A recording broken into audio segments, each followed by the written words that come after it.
We've obviously got Rob Phillips, CEO of Uscom. It's been very topical of late with a lot of interest in the stock, so it's a pleasure to have him on. Rob, I'll pass over to you, and as always, if there's any questions throughout, just type them in the show questions or type questions button, and we'll answer them at the end. Thanks very much, Rob. Go for it. Are you right there now? We are all good to go. Go for it. Okay, great.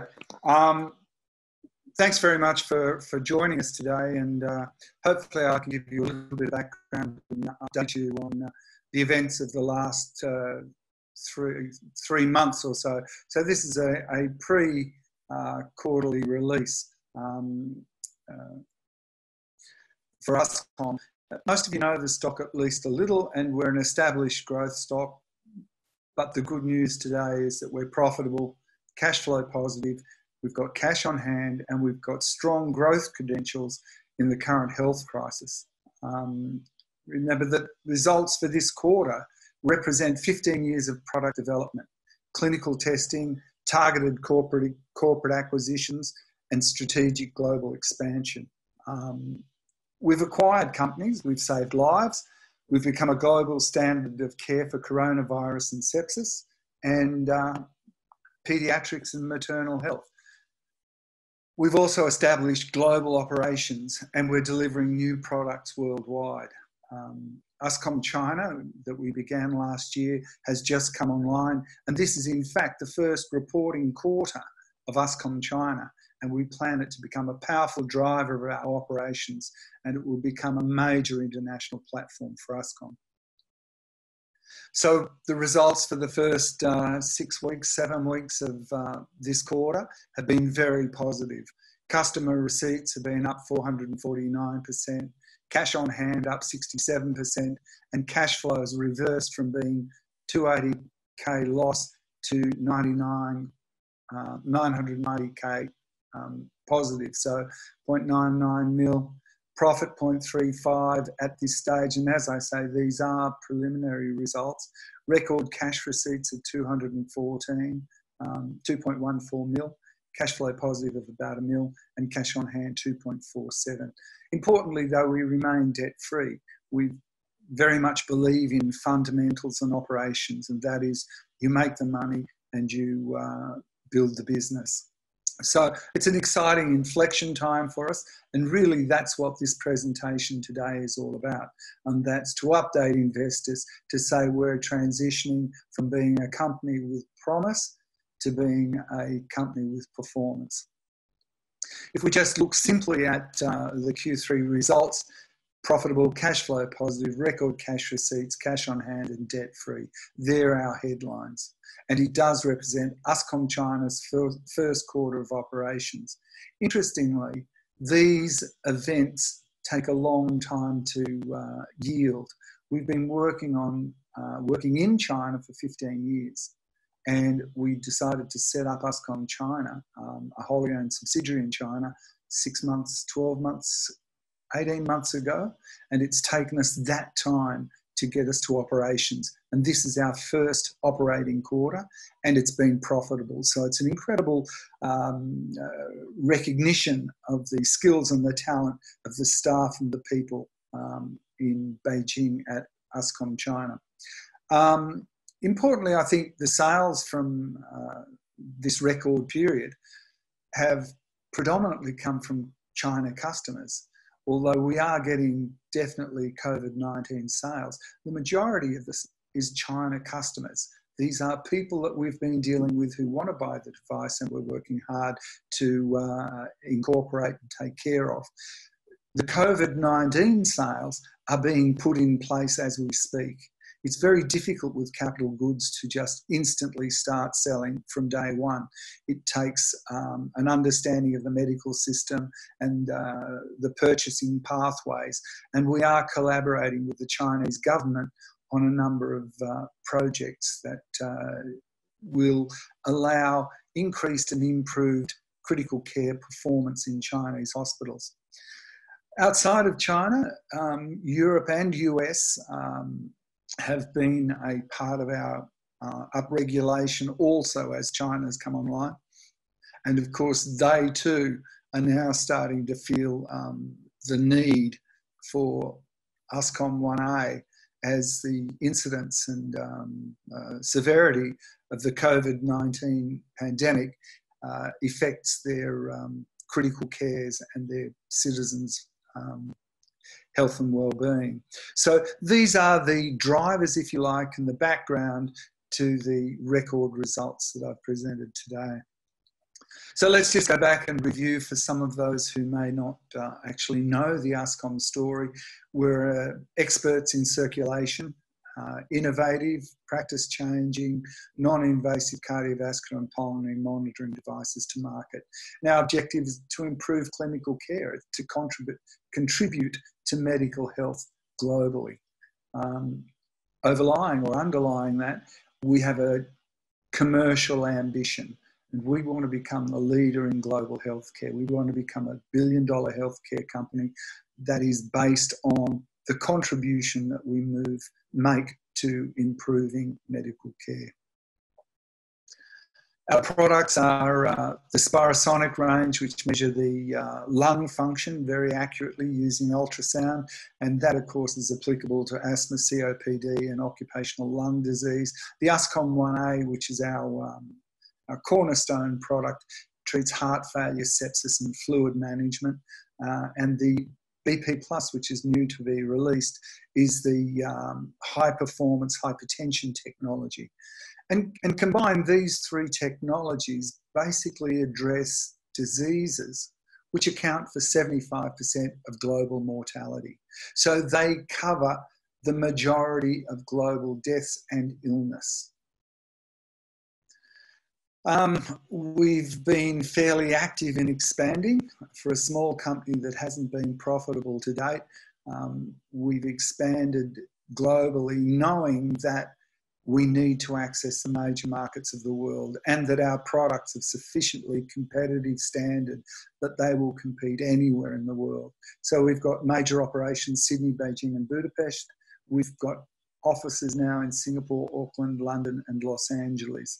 So we have a platform and a network for distribution and management globally. We've got an increasing number of people, and we very much believe in our people. The quality of our people ultimately will return for investors.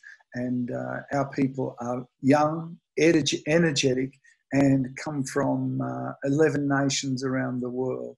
So it's a very sort of cosmopolitan group of people working very hard and very focused to achieve the results that we're starting to turn in now.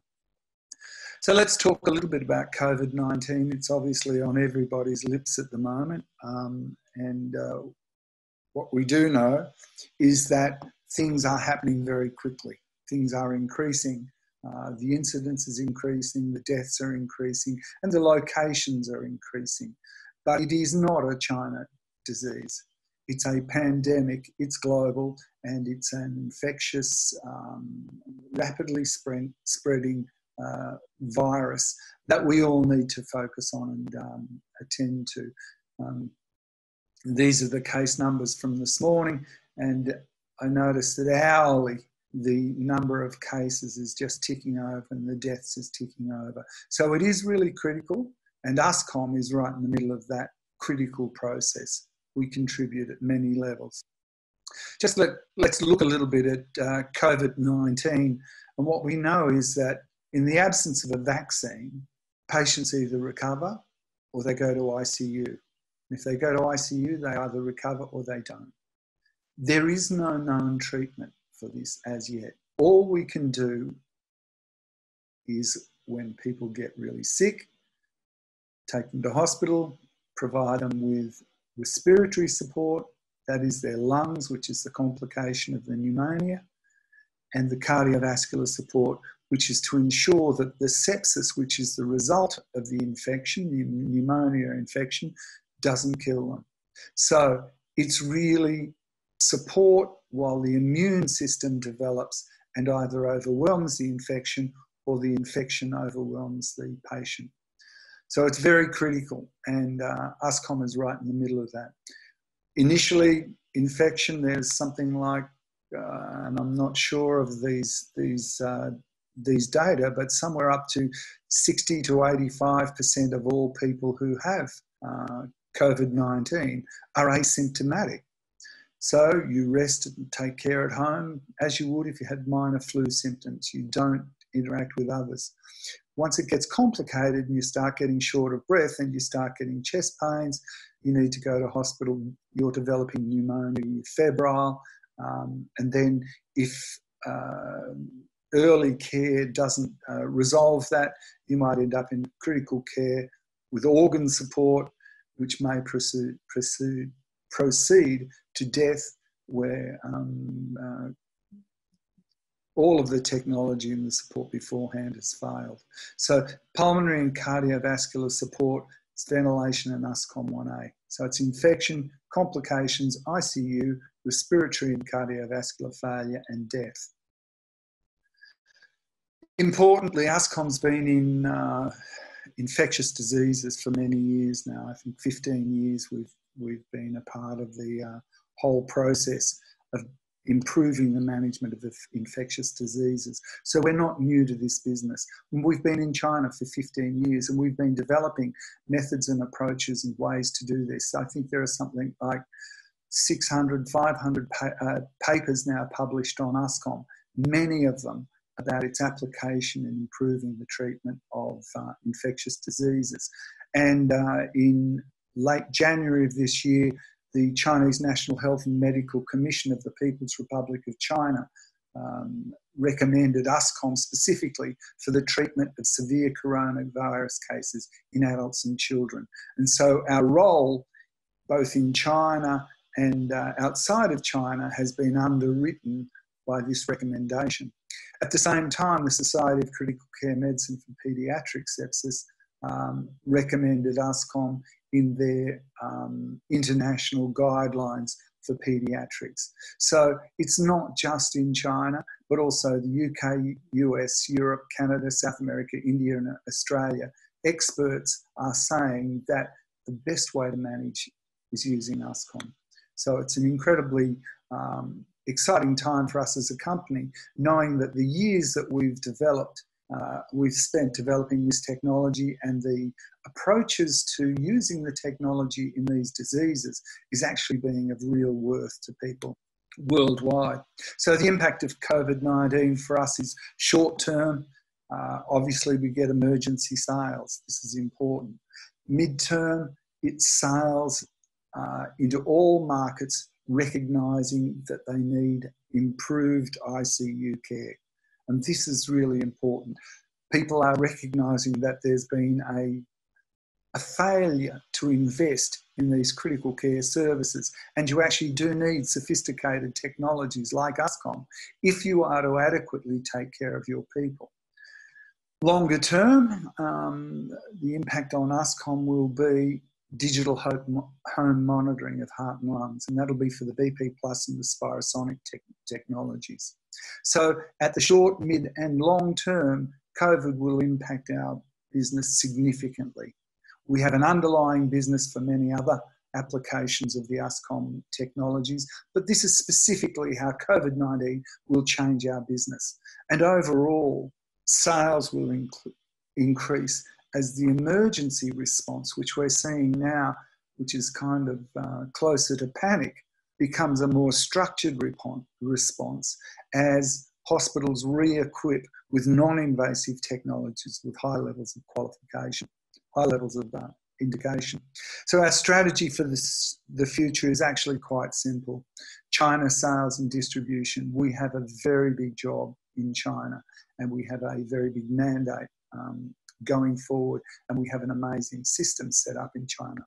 This doesn't come quickly, obviously, and our people are great. We are also working on new products that we'll be able to feed into our distribution marketing schemes and systems rather, and there will be new revenue streams for the second half of 2020 as we negotiate the global regulatory environment. The other challenge for us in terms of strategy is to expand our manufacturing to meet the demand.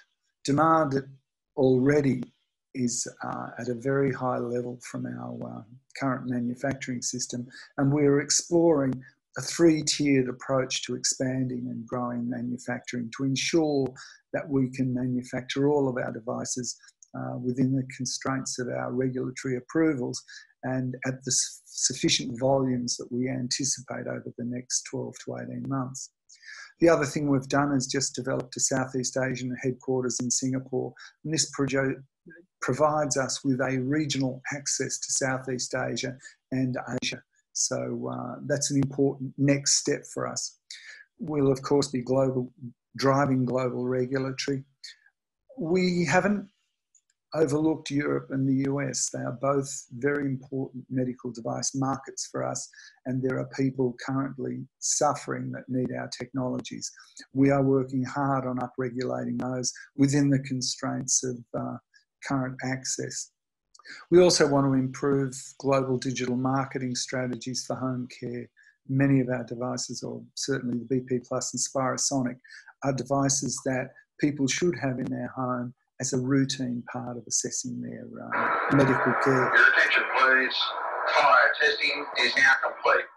I repeat, fire testing is now complete. Thank you. Good to see you safe, Rob. I guess that's a relief for everybody, right? Negative. The other aspect of our strategy, of course, is to develop telemedicine partnerships, and that these technologies can be used at home, but they work a lot better if they're functioned in with telecommunications. And we are working with some of the largest companies in the world to improve these, and we have focus on developing the same sorts of relationships in China. So we want to ensure global sales growth continues, and we are developing foundations for the future. We are a very strategic group of people, and that's how our company works. Just as a little bit of lighthearted relief as we get towards the end of the presentation, obviously I'm a health manager, so I see this stuff, but I think it's perhaps worth reminding, particularly in a time like this, that health stocks are long-term great investments compared to other non-health investments. So I think this just shows that it's worth a second look if you're an investor. In summary, let me take you just through what we expect to do and what we've currently done. It's profitable, cash flow positive, record cash receipts, cash on hand and debt free. This is really monumental for a small bio company to start up from scratch with an idea and build to a point of global recognition and impact and commercial impact.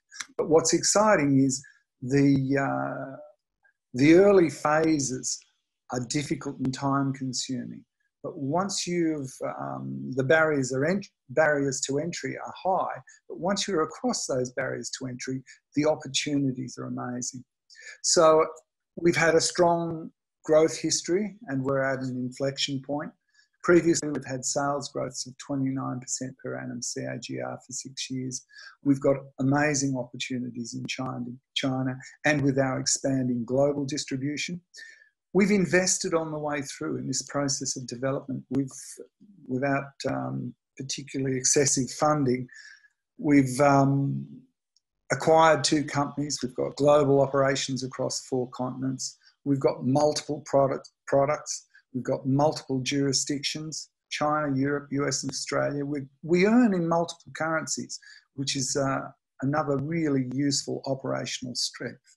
And of course, we're in a really strong global sector. Health technology will always be vital. It will always be valued, and it will always be supported by governments. So just to review before we get to the end of this, this is our preliminary results and doesn't include some of the sales that may have come through in the last week or 2. But what it shows is customer receipts are at record levels for this quarter. Cash on hand is up $1 million, which is really important at times like this. We're always being asked, you need more money, do you need more money? We've always based our company on the basis that you spend what you have, and it's rare to just have sufficient money to spend to grow. You actually need to grow by strategy, and that's how we work our business. We're profitable, record cash receipts, cash flow positive, cash on hand, and debt free.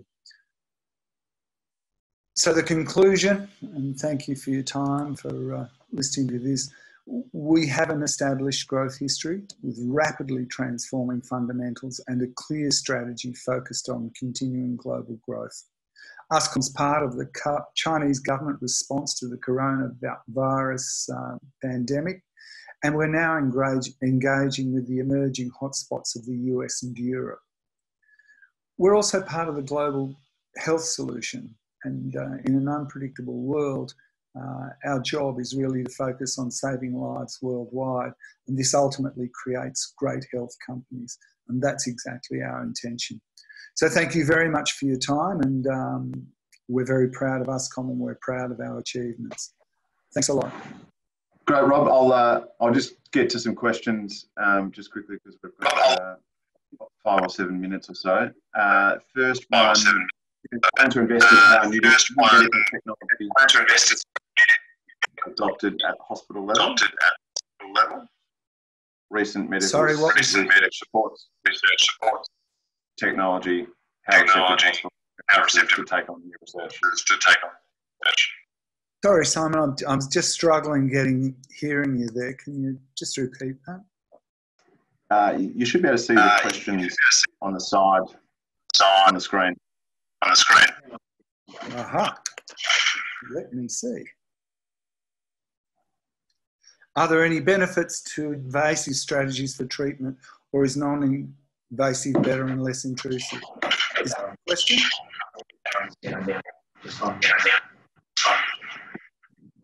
Well, look, my answer to that is yes, there are times when invasive strategies do work. But if you have an infection, the last thing you want to be doing is putting in a catheter, which has a 30 to 40% infection rate.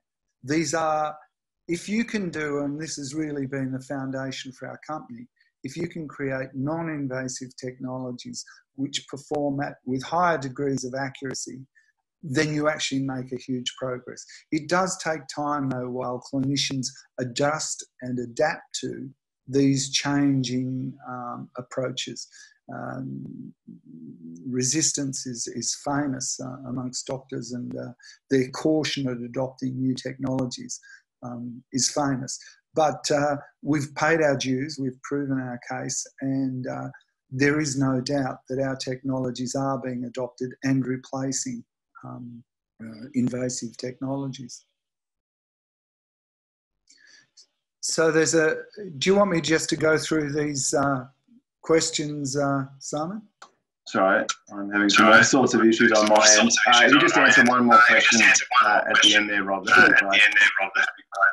Okay. One of the others from Gary Bartel is, are the figures only to 230320, or have there been forecast to the end of March? Only to the 230320. There have obviously been other activities, and some of the activities actually occurred before that we couldn't include. So we only included those figures that we were absolutely certain of and had in the bank. Obviously, we've got another week or so yet before we close off the period, and we'll report in the normal way to foresee. But I thought it was important as part of corporate governance just to let investors know how we're progressing, because we are a part of the COVID-19 story. And I've had many people asking me just to update and say, well, where are you? How come you're not telling us day by day what your numbers are? Well, it's happening so quickly that it's very hard to sort of fully keep across the actions that we're dealing with. The good news is that we're making a difference. The good news is that there are people who will survive because of Uscom and Uscom technologies around the world. And that's really the foundation of a good medical business, medical device business, and that's our job.